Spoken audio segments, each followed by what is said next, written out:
my name is Beck, and you are Rabbi from another planet. Please like, share, and subscribe, and ring that little bell. Ring that little bell so you are notified when new videos drop. So Red Dwarf is not doing very well, apparently. It's very, very sad to hear. And it might be scuppered. This might be the end of Red Dwarf. This is not the first time. Okay, we interrupt this video. For late breaking news. And it actually is genuinely late breaking news. I recorded this last night. I wanted to get a jump in the day. You know, I wanted to get ahead, want to get a jump in the day. So I recorded this video last night. And there's been an update since then, which I'm really quite excited about. And it's going to give us a little bit more clarity. And I think it's actually better news. So stick with the video. At the right moment, I'm going to insert into the update. But yeah, things are not as bleak as I thought they were last night. It might have been the end of Red Dwarf. It's been cancelled a bunch of times. But what really makes it, I think, a little bit tragic this time is I think it's on a creative and a populist high. I mean, I think it's doing very well. I think it's more popular than it's been in quite a while. And creatively, I really like what they've done with it over the last few years. But all that is for naught because, as I said, a legal battle it might bring it crashing down to earth. So as I said, look, Red Dwarf has been cancelled many times. I'm going to go over, I'm going to give you a potted history of the show. If you haven't seen it, I really recommend it. But I think this might be it, right? I think this is the feeling of like a very real death knell to it. So we're going to be getting into it. We're going to read the story. As I said, I'm going to give you a potted history. I'm going to give you my thoughts on it. Right now, by the way, we've got a little update to the story because it's the big Red Dwarf convention going on. What's they called again? Hollyhock Drive, yeah. And so some news has come out from there, which I think ties into this. Before we get into it, can I ask you guys, can you hit the like button? Who doesn't like to be liked? And if they say they don't like to be liked, they're lying. Everybody likes to be liked. Everybody likes to be liked. Can you hit the share button? Share me around, baby. Pass me around. Pass the rabbi around. We're fine with it. Well, I'm fine with it. You know, I think it's a crushing shame. There are people out there who don't know my thoughts on obscure British science fiction at any given time. So share this video. Let the world know. Let the world know. Keep watching the stars. But most importantly, can you hit the subscribe button? That's the button I really like. I am desperately and pathetically grateful to all of you who subscribe, and I really am. I'm about 30 subscribers away from getting to 2,800. If you can help me out, that'd be great. Also, to keep us independent voices alive here on YouTube, you helping us out by hitting the subscribe button is fan-freaking-tastic. Thank you very much to everybody who does that. As a small little bonus to anybody subscribing, you can enter my weekly competitions. The prize is for this week is Judge Dredd, Brothers in Blood, graphic novel. This is being given away tomorrow. We're doing the prize draw on when is it? On February the 9th when I do a live stream, Tuesday, February the 9th. Normally we pick a new prize there, but there's no new prize this week because I'm saving them up for February the 13th. Saturday, February the 13th,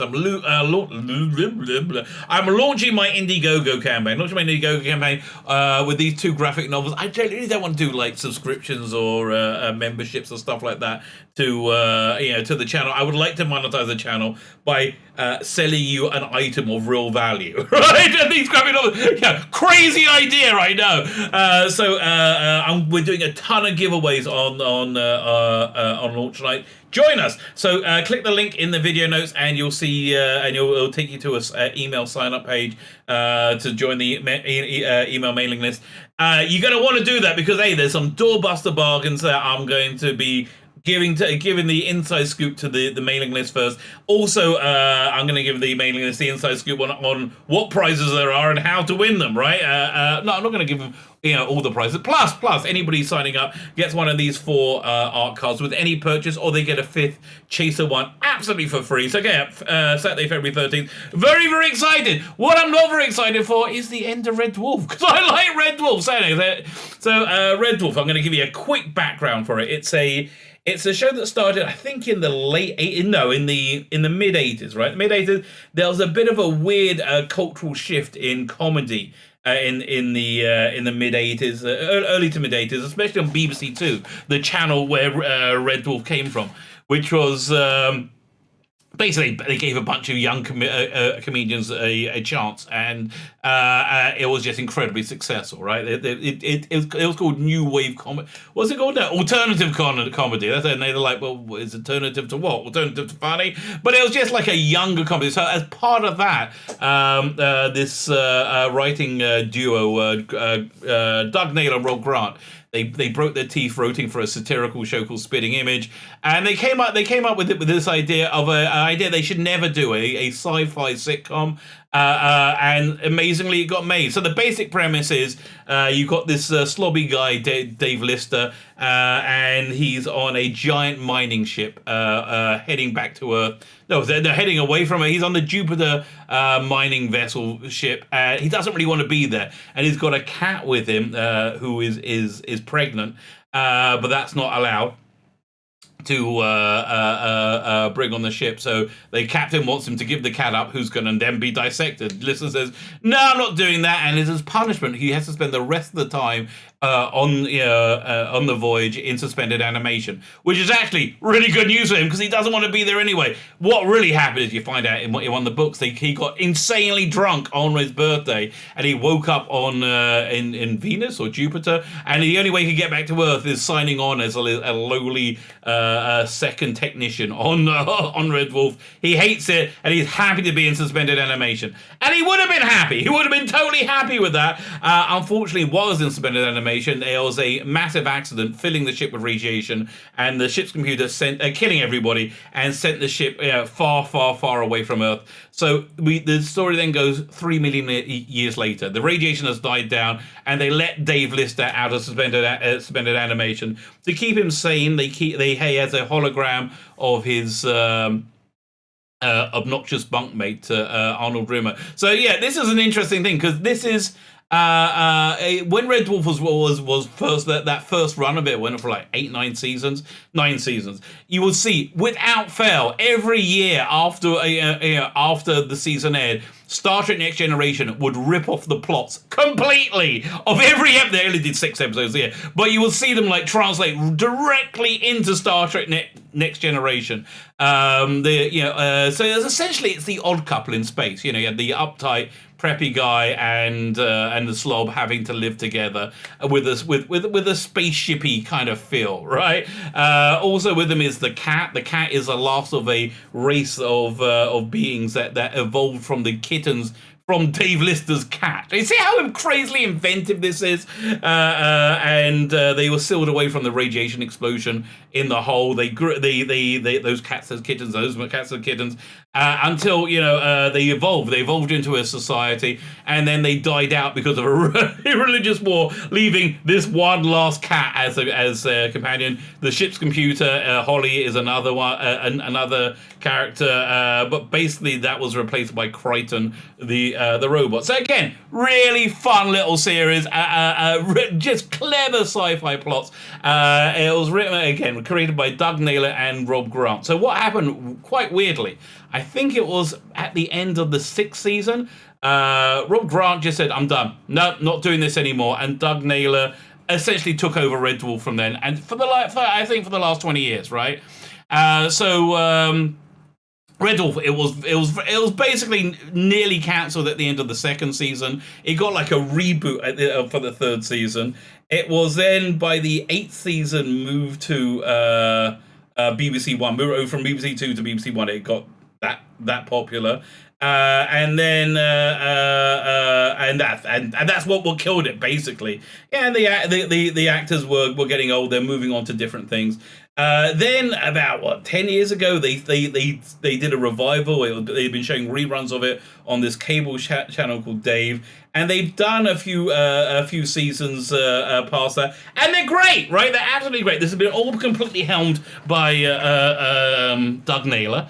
As I said, creatively, I think it's on a real high. They just came up with a new format, which is they did like a 90-minute movie kind of version of it. I think they broke it into 2 or 3 parts. I can't remember, but it was really good. Again, they met some more cats in this one, and they were all lined up to do 2 more. And that's the last I heard. Until this happened, right? Which is it gives us more questions, but also does also let us know what's been going on.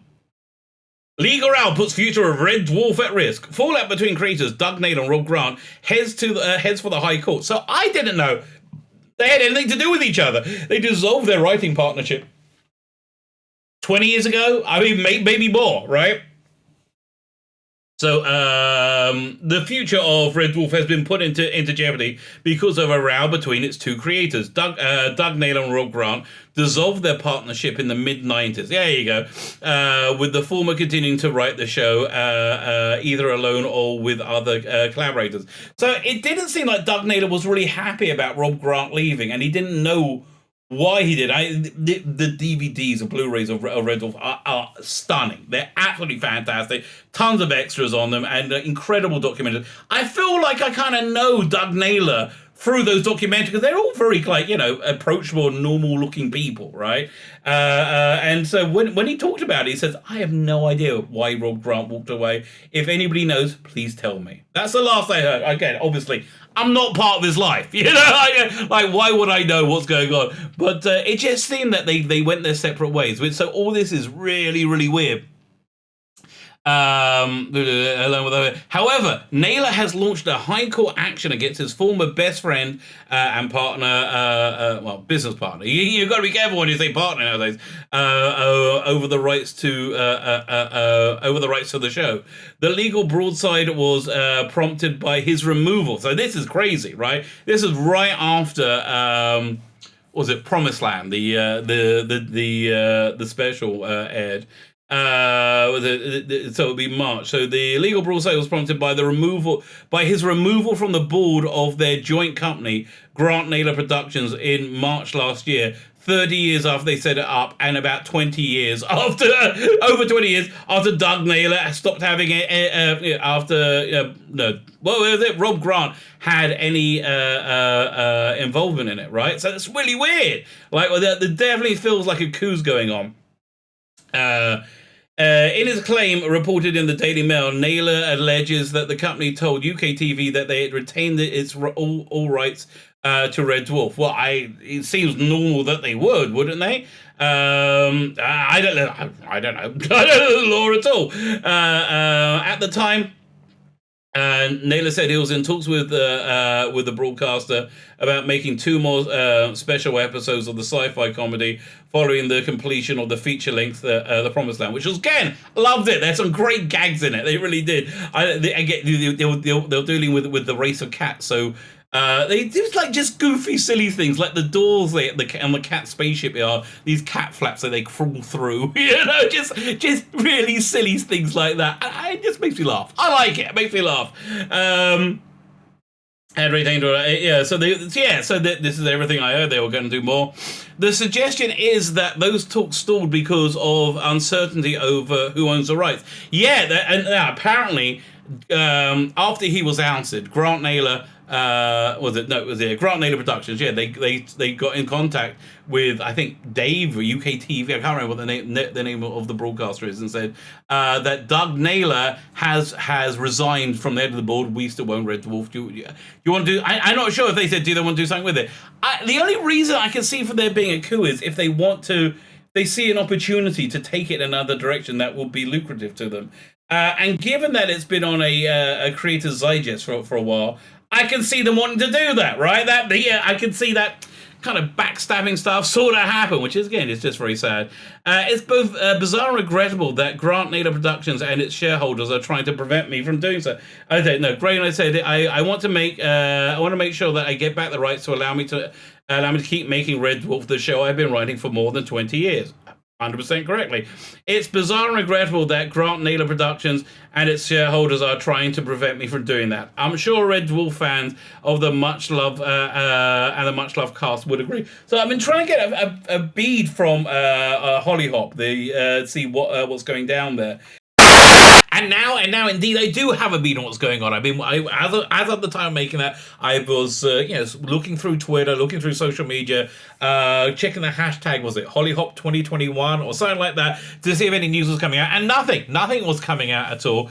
In fact, all I heard that was Rob Grant had written a 10-minute Red Dwarf episode, which was then performed by a bunch of attendees there. Not, I think it was a virtual con actually. So I really don't know. So yeah, I had no news, and it did seem like this coup was taking place. It really felt that way.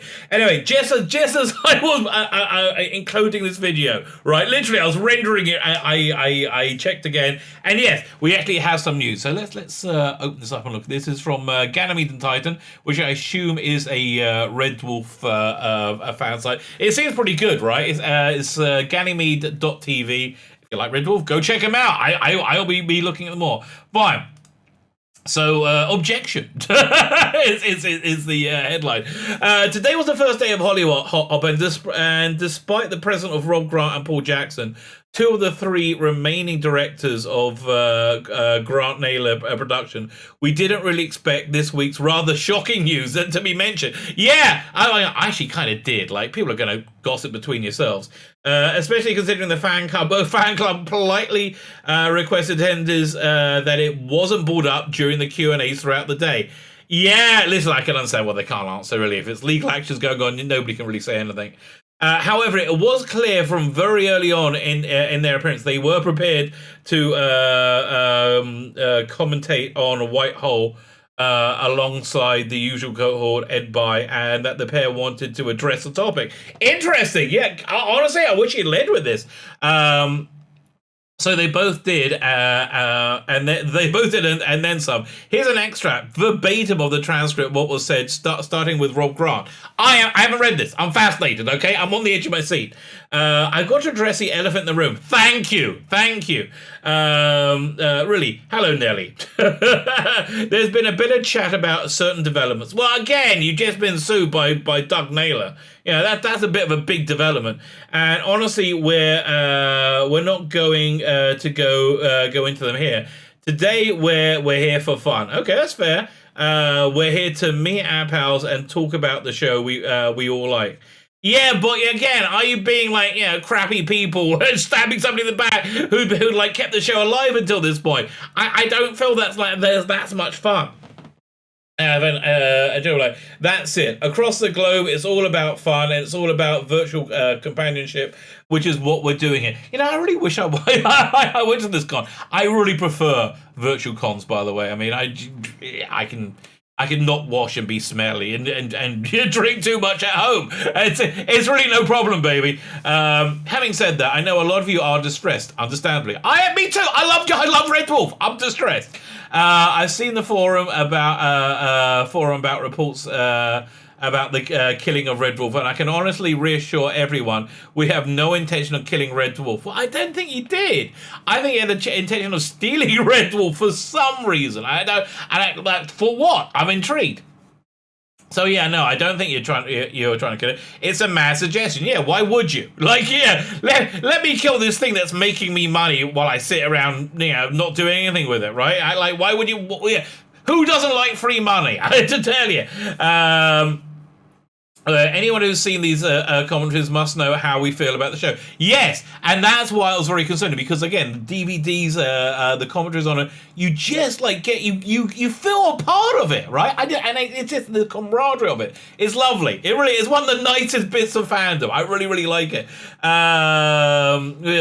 We feel the show. We all want Red Dwarf to go on and on and on. We want series and specials and stage shows and movies and spin-offs. Okay, I'm just happy with the stuff I'm getting from Dave, quite frankly. Dave is the name of the channel it's on.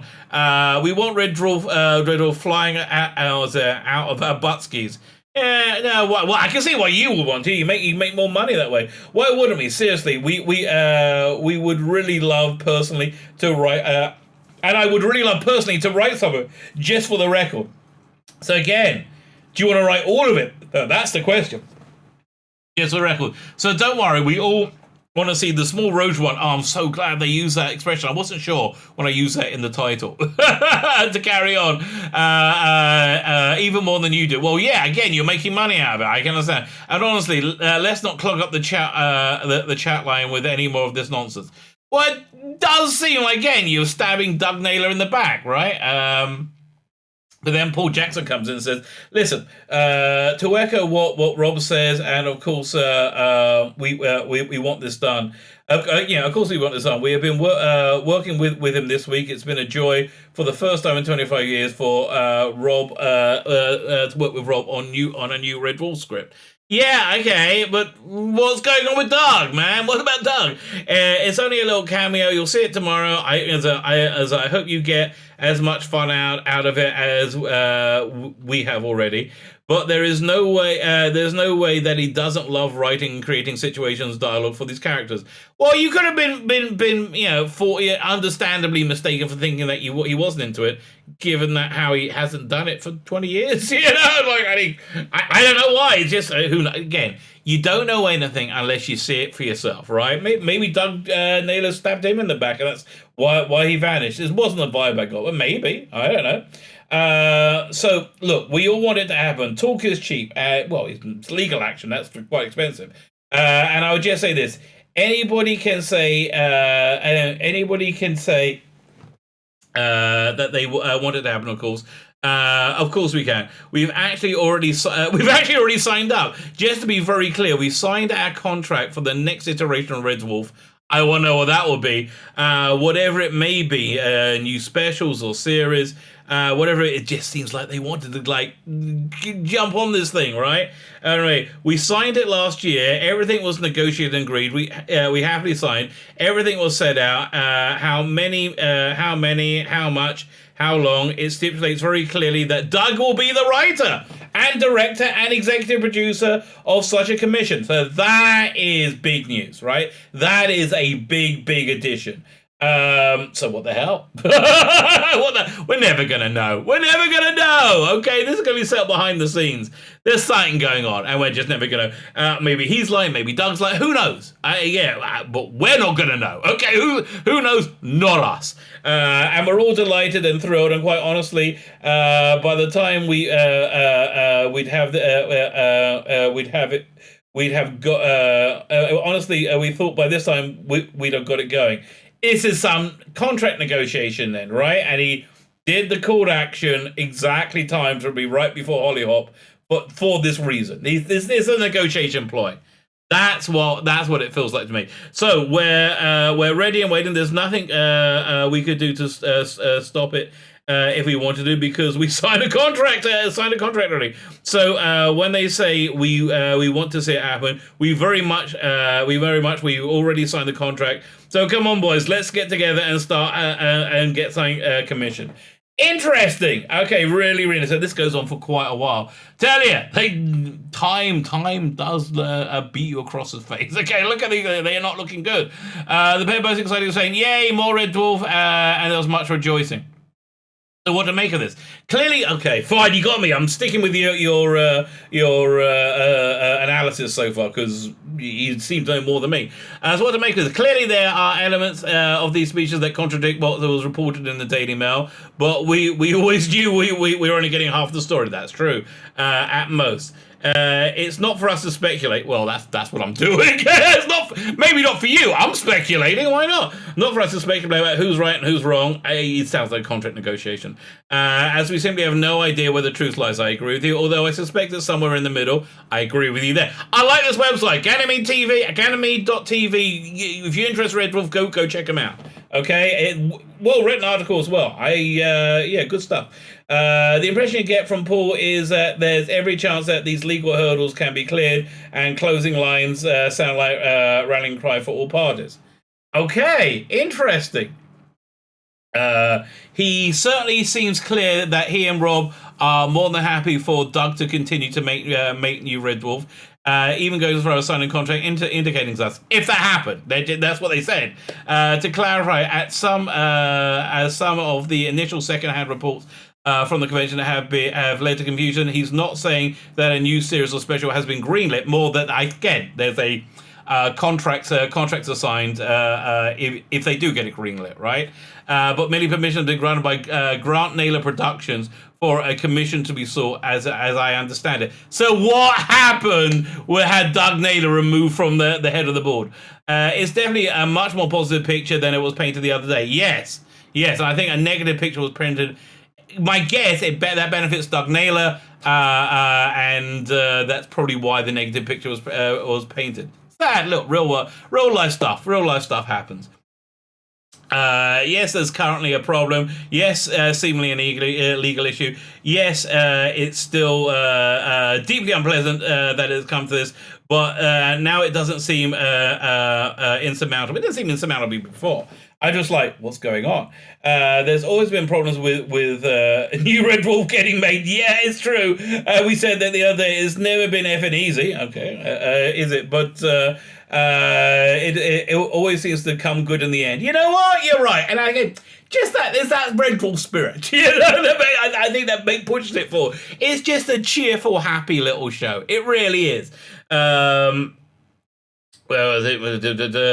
Maybe this is just another day rather than full stop. I would like to hope so. And there's the other thing. Rob Grant wants to write more Red Dwarf. That's interesting. Yes, please. The chances of him and Doug ever working together were already slim before this week, and now I don't know. It could just be contract negotiation. Subatomic, certainly right now, but let's see where these things go, you know? Let's see where these things go. I would never want Doug to stop writing Red Dwarf either, and quite apart from the fact that it would be fundamentally wrong to take it away from him from being the sole creative custodian for a quarter of a century. I agree. Paul clearly specified that the deal includes Doug at its heart, fulfilling the exact roles he's covered since Back to Earth. It's money then! It's got to be about money, right? It's got to be about money. And it sounds like Doug wants more money, right? Or bigger slice of the pie. Which, I don't know. Yeah, maybe. Who knows? Again, I don't know. You don't know. We don't know. But I can see which they both write Red Dwarf, but separately. Maybe they might do two different incarnations of it. That could be. And I think that might be something else they're angling for. Right, to have Control do an alternative version, maybe an American version. Who knows? Again, who knows? Not us, and we're never going to until we see a thing announced.